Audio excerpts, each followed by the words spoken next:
روزہ صرف اسلام کے اندر فرض ہے یا دیگر مذاہب کے اندر بھی روزے کا کوئی تصور ملتا ہے؟ آج کی اس ویڈیو میں اسلام اور دیگر مذاہب میں روزے کی اہمیت پر گفتگو آپ سماعت فرمائیں گے۔ سامعین محترم، روزے کا حکم جب اللہ رب العالمین نے ایمان والوں کو دیا تو براہ راست خطاب فرمایا۔ سورہ بقرہ کی آیت ہے جس میں اللہ تعالیٰ نے فرمایا یا ایھا الذین آمنو، اے ایمان والو۔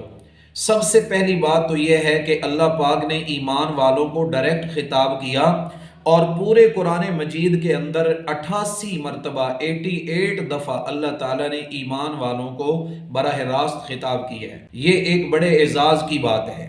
جب ایمان والے متوجہ ہو گئے تو اللہ تبارک و تعالیٰ نے فرمایا کہ کتب علیکم الصیام، تم پر روزے فرض کر دیے گئے ہیں۔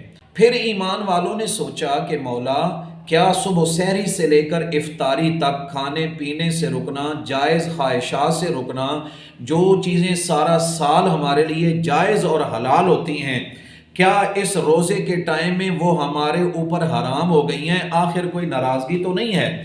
اللہ تبارک و تعالیٰ نے فرمایا کہ نہیں، یہ روزے کا ایک تسلسل ہے، کنٹینیوس ہے۔ فرمایا کما کتب علی الذین من قبلکم، روزہ تمہارے اوپر فرض کیا گیا جس طرح کہ تم سے پہلے لوگوں پر فرض کیا گیا تھا۔ پہلی امتوں پر روزہ کیسے فرض تھا؟ سامعین محترم، علماء نے لکھا ہے کہ حضرت سیدنا آدم علیہ السلام ہر مہینے کی 13، 14 اور 15 تاریخ کو روزے رکھتے تھے۔ حضرت نوح علیہ السلام کے بارے میں آتا ہے کہ ان کے اوپر یوم عاشورہ کا روزہ فرض تھا، اور بعض کتابوں میں یہ بھی ملتا ہے کہ وہ 12 مہینے روزہ رکھتے تھے۔ اسی طرح حضرت سیدنا داؤد علیہ السلام کے بارے میں حضور علیہ السلام نے ایک حدیث میں فرمایا کہ وہ ایک دن روزہ رکھتے تھے اور ایک دن افطار کرتے تھے، یعنی 6 مہینہ روزہ رکھتے تھے اور بقیہ 6 مہینے آپ افطار کرتے تھے۔ حضرت سیدنا موسیٰ علیہ السلام کی قوم پر 40 دن کے روزے اللہ نے فرض کیے تھے، اور سیدنا عیسیٰ علیہ السلام کی قوم آج بھی 2 مہینوں تک روزہ رکھتی ہے۔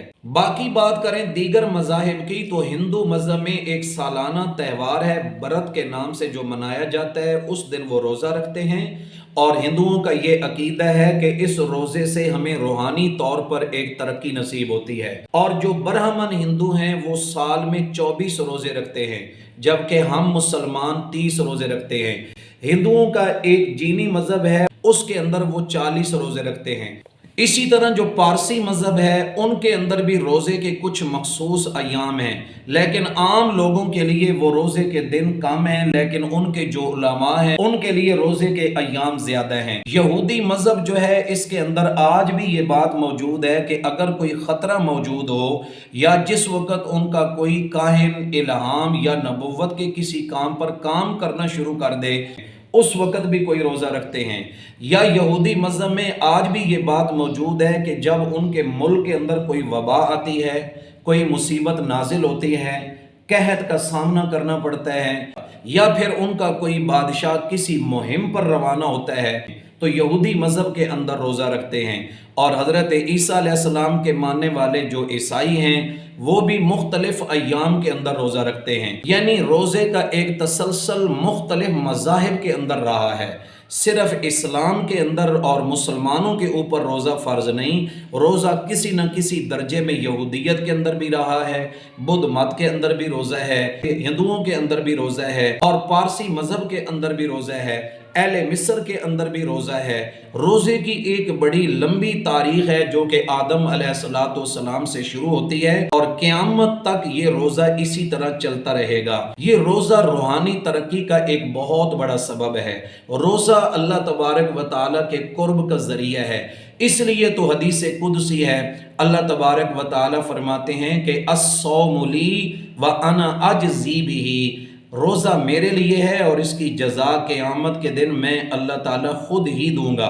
اور ایک روایت میں آتا ہے وَأَنَا أُجْزَى بِهِ، قیامت کے دن اللہ تبارک و تعالی جب بلائیں گے نمازیوں کو تو فرشتوں کو حکم دے گا کہ ان کو اتنا اتنا اجر و ثواب دے دو، انعام اکرام دے دو۔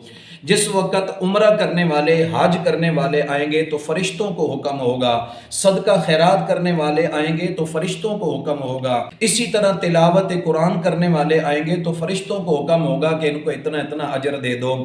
لیکن جب روزے دار آئیں گے تو اللہ تبارک و تعالیٰ فرمائیں گے کہ اے میرے فرشتوں، یہ روزے دار بندے میرے پاس آنے دو، آج روزے دار بندوں کو میں اجر خود دوں گا۔ اور وہ اجر کیا ہوگا؟ اللہ پاک اپنی شان سے عطا فرمائیں گے۔ سب روزے داروں کو اللہ تعالیٰ نصیب فرمائیں، وہ اللہ تعالیٰ کی طرف سے مغفرت، اللہ تعالیٰ کی خوشنودی ہے اور مقام رضا جنت ہے۔